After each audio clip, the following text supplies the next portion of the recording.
Je vous salue fraternellement en Jésus-Christ. Tony Nielek, disciple du Maître, Rédempteur et Sauveur, Jésus-Christ. Aujourd'hui, le thème de notre méditation s'intitule « La croix ou le ressuscité ». Prions. Notre Père, notre Dieu qui est dans les cieux, nous voulons te remercier tout d'abord pour le souffle de vie que tu gardes en nous. Nous te prions de nous accorder la toute-puissance du Saint-Esprit afin d'écouter ta parole de vérité, la mettre en pratique afin de te servir. Au nom de Jésus-Christ, notre Maître, notre Rédempteur et Sauveur, par le Saint-Esprit, notre consolateur et notre défenseur. Amen. La croix ou le ressuscité. Notre texte de base que nous lisons dans le Nouveau Testament se trouve dans Galates chapitre 3, verset 13. Je lis, « Christ nous a rachetés de la malédiction de la loi, étant devenu malédiction pour nous, car il est écrit, maudit est quiconque est pendu au bois, au verset 14, afin que la bénédiction d'Abraham eût pour les païens son accomplissement en Jésus-Christ, et que nous ressuscions par la foi l'Esprit qui avait été promis. » Voilà bientôt 2000 ans, un homme a subi la plus humiliante des condamnations réservées aux plus infâmes des criminels, alors qu'il n'avait commis aucun crime, sinon celui d'aimer. Tout cela se passait dans un petit coin de la planète à Jérusalem, ancienne capitale de la Palestine. Le Christ, Jésus, notre substitut, devait, à la place de chaque homme, chaque femme, chaque enfant, souffrir et mourir à l'endroit où étaient exécutés les traîtres et les assassins, ce qui explique les paroles de Galates chapitre 3, au verset 13 et 14, que nous avons lues au début. Lorsque Jésus sortit du tribunal de Pilate, on plaça sous ses épaules meurtries et saignantes la croix qui avait été préparée pour Barabbas. La croix que porta Jésus est formée de deux parties. La partie verticale qui s'appelle le stipet et la partie horizontale qui est plus courte qui s'appelle le patibulum. Lorsqu'un condamné devait être crucifié, il portait seulement la partie la plus courte, le patibulum, la partie horizontale. Mais pour Jésus, il a porté les deux. Le patibulum, la partie horizontale plus courte, et le stipet. Lorsqu'on plaça cette croix sur ses épaules, meurtries et saignantes, qui avait été préparée pour Barabbas, il fut conduit avant cela à Anne, Caïphe, Pilate, Hérode et renvoyé à Pilate. Mais durant tous ces périples, il fut frappé à plusieurs reprises, injurié, insulté, et cependant, il n'avait pas prononcé un seul mot qui ne fût à la gloire de Dieu. Pendant tout ce procès ridicule, Jésus se conduisit avec fermeté et dignité. Mais lorsque la croix fut posée sur lui, après la seconde flagellation, la nature humaine du Christ ne pouvait pas supporter davantage, et il tomba sans connaissance sous le poids de cette lourde croix. La flagellation était une punition, c'était la punition la plus horrible en ce temps-là. Punition, torture romaine, Les historiens nous disent que ces peines corporelles qui étaient infligées, cela a été fait par un instrument de torture appelé le chat à 9 queues. Pourquoi 9 queues? Parce qu'il y avait 9 lanières de cuir au bout desquelles il y avait un morceau de métal aiguisé comme un rasoir dans chacune des lanières. C'était pire d'être flagellé avec ce fouet que de mourir sur une croix. Cette peine était si atroce que fort souvent, le condamné mourait pendant la flagellation. Ce fut fort hélas, peu de temps avant d'être crucifié, que Jésus fut battu de verges, flagellé, les mains attachées au-dessus de la tête, suspendu à 50, le corps suspendu à 50 cm du sol, et le soin fut laissé à un Romain le plus robuste, le plus musclé, de fouetter Jésus. Notre divin Seigneur reçut 39 coups de ce chat à 9 queues, 40 coups moins 1. Alors, si nous multiplions 39 par 9, ça fait 351 coups de ce chat à 9 queues. Ses côtes et les os de son dos furent mis à nu. On pouvait compter ses os. C'était un spectacle inhumain, un traitement que l'on pourrait qualifier de bestial. Les lanières du soldat romain qui le frappait causèrent de profonds sillons dans le dos de Jésus. Il lacérait sa chair et laissait gicler son sang.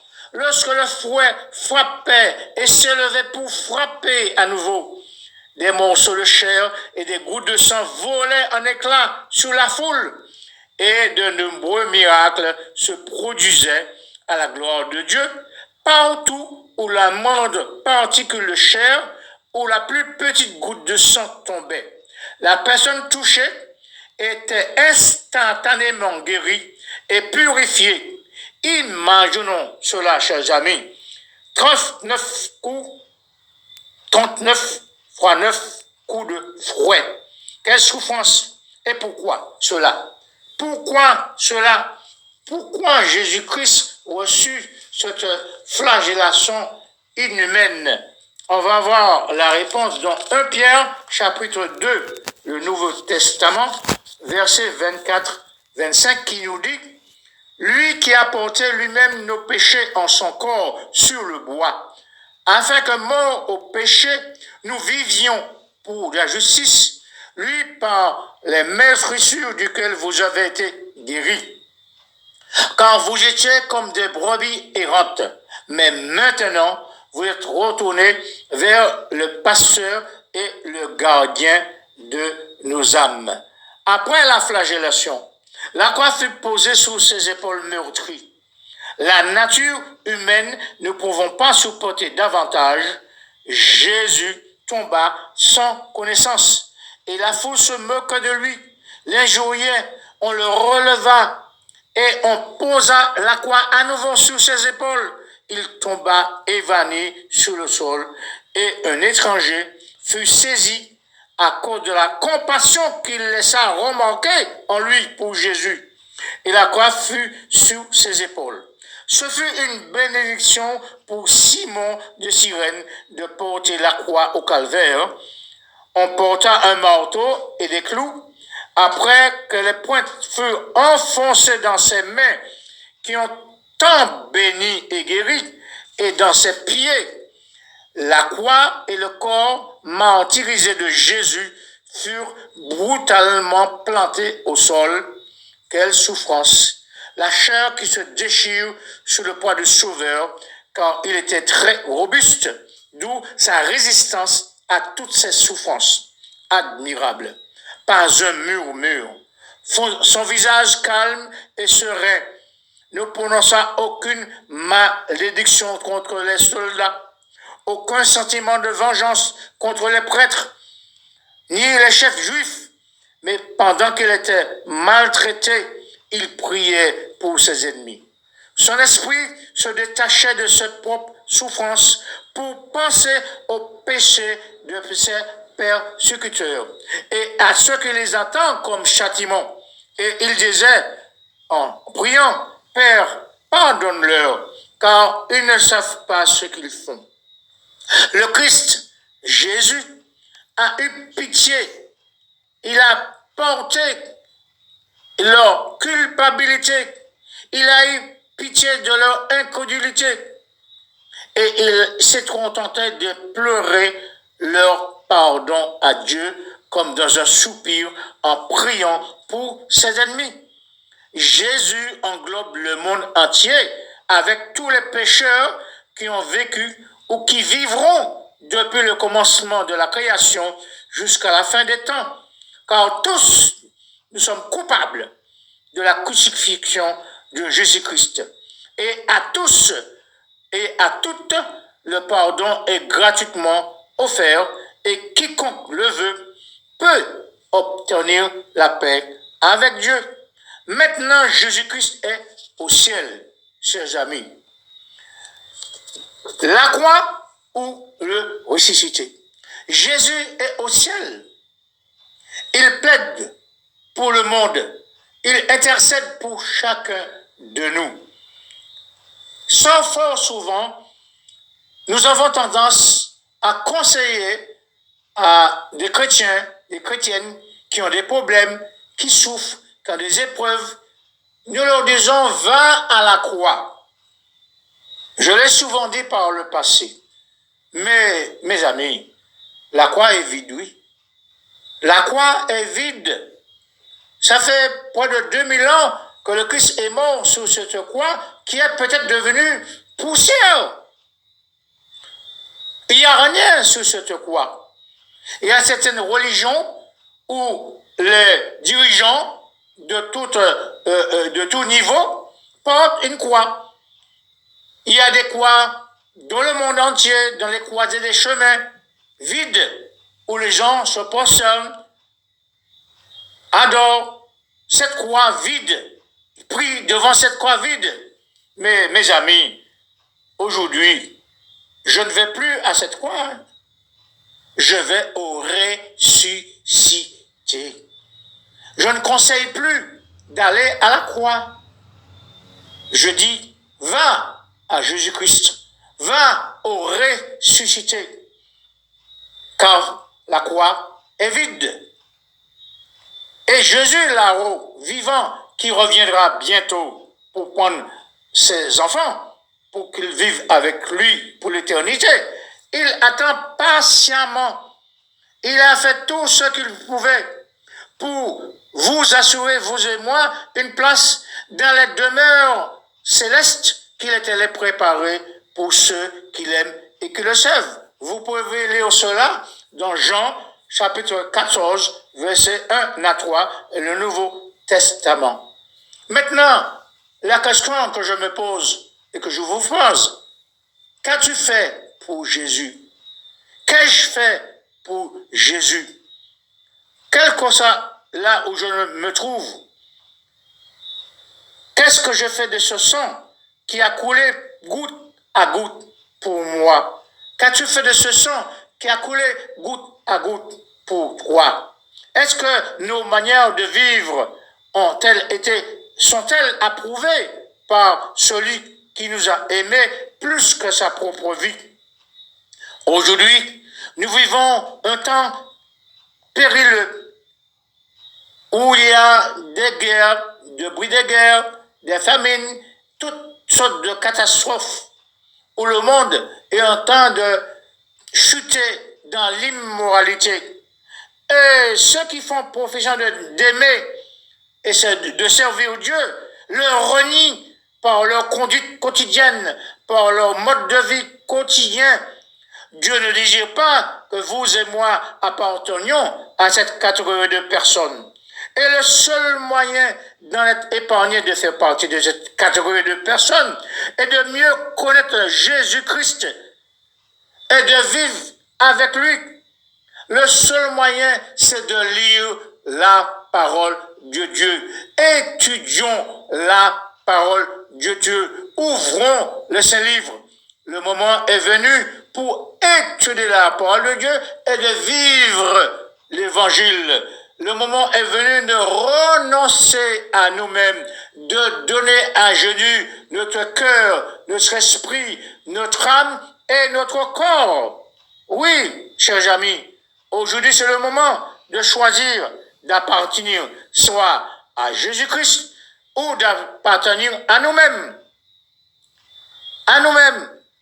La jeunesse d'aujourd'hui qui détermine ce que sera la société de demain, eh bien, elle doit apprendre à rester ferme au milieu de l'iniquité qui abonde chaque jour, à tout faire pour arrêter la vague du vice, pour encourager la vertu, la pureté et la véritable dignité. Cette jeunesse d'aujourd'hui, ainsi que les adultes d'aujourd'hui, les aînés, doivent chercher en toutes choses à plaire à Dieu et non à l'homme. Nous pouvons lire cela dans le Nouveau Testament, dans le livre de Galates, au chapitre 1, Galates, chapitre 1, c'est un livre que l'apôtre Paul a écrit, Galates, chapitre 1, verset 10, et je lis, et maintenant, est-ce la faveur des hommes que je désire ou celle de Dieu? Est-ce que je cherche à plaire aux hommes ou à me plaire à moi-même?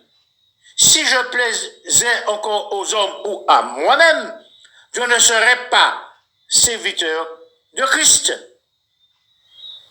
Est-ce que je vis aujourd'hui comme le Christ a vécu quand il est venu sur la terre?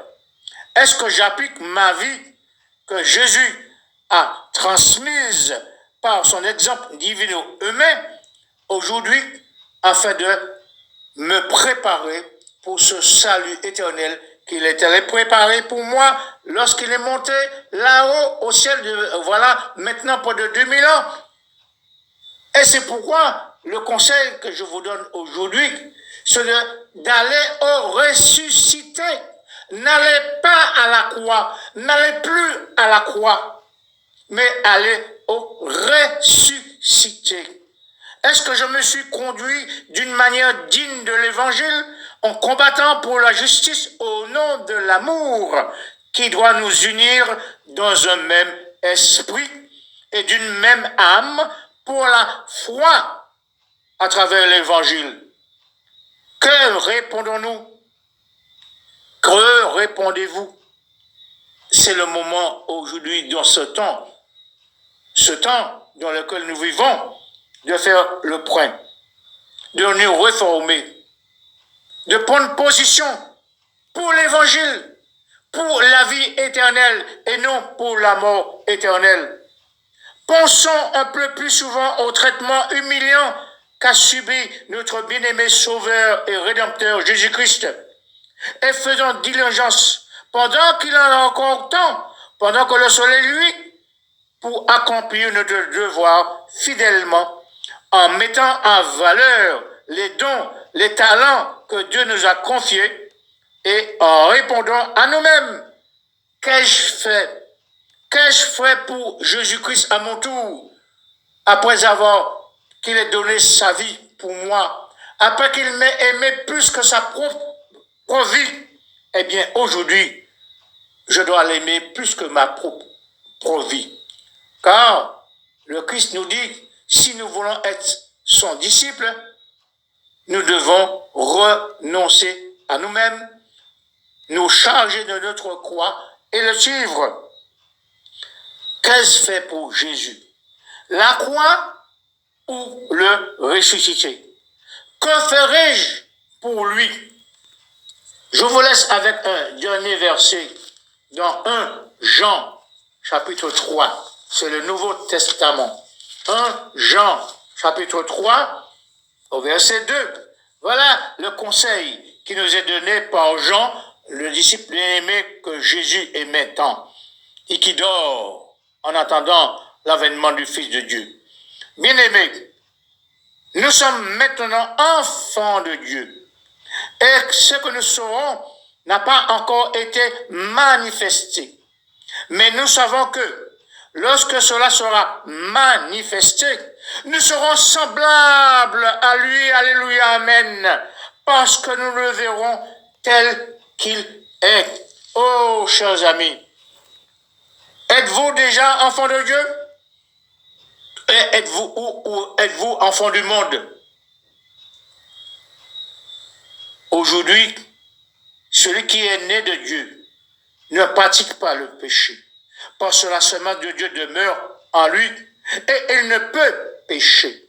Car celui qui pêche est du diable, et le diable pêche dès le commencement. Jésus est venu mourir sur une croix, et il est ressuscité afin de détruire les œuvres du diable. Petits enfants, nous dit l'apôtre Jean, dans 1 Jean chapitre 3 verset 7 Nouveau Testament, que personne ne vous séduise. Celui qui pratique la justice est juste, comme Jésus lui-même est juste. Et au verset 6, quiconque demeure en lui ne pêche point, et quiconque pêche ne l'a pas vu et ne l'a pas connu. Au verset 10, c'est par là que se font reconnaître les enfants de Dieu et les enfants du diable.